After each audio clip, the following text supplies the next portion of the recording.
Hello மக்களே, வணக்கம் and welcome to my channel. நாம் இப்போ பார்க்க போகிறது மலைகளின் அரசி கொடைக்கானல்.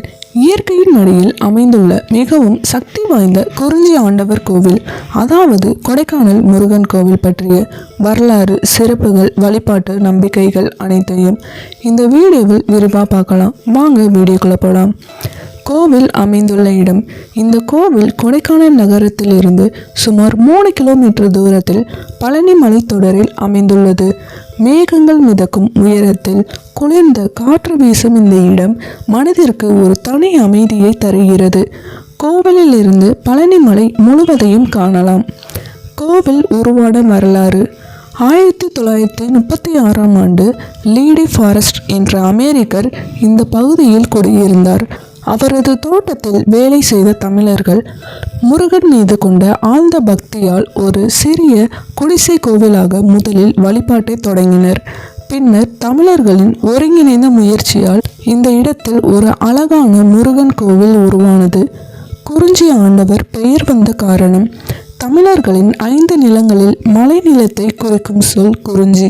மலைகளின் ஆண்டவனாக முருகன் அருள் பாலிப்பதால் இங்கு அவர் குறிஞ்சி ஆண்டவர் என அழைக்கப்படுகிறார். மூலவர் மற்றும் கோவில் அமைப்பு. இந்த கோவிலின் மூலவர் வேலி ஏந்திய முருகப்பெருமான். கிழக்கு நோக்கி அருள் பாலிப்பு. எளிமையான ஆனால் சக்தி நிறைந்த சன்னதி. இயற்கை பாறைகளுடன் ஒன்றிய கோவில் அமைப்பு. இங்கு நின்று பிரார்த்தனை செய்தால் மனசு லேசாகி ஒரு விதமான தெய்வீக சக்தி உணர்கிறது. குறிஞ்சி மலர் திருவிழா. 12 ஆண்டுகளுக்கு ஒரு முறை மட்டுமே பூக்கும் குறிஞ்சி மலர் இந்த கோவிலின் மிகப்பெரிய சிறப்பு. அந்த காலத்தில் இந்த மலைப்பகுதி முழுவதும் நீல நிற மலர்களால் போர்த்தப்பட்டு சொர்க்கம் போல காட்சியளிக்கும். அந்த நேரம் கோவிலுக்கு லட்சக்கணக்கான பக்தர்கள் வருகை தருகிறார்கள். பக்தர்களின் நம்பிக்கைகள். இந்த கோவிலில் வழிபட்டால் மன அமைதி கிடைக்கும், திருமண தடை நீங்கும், குழந்தை பாக்கியம் கிடைக்கும், கல்வி மற்றும் வேலை முன்னேற்றம் ஏற்படும் என பக்தர்கள் ஆழ்ந்த நம்பிக்கையுடன் கூறுகிறார்கள்.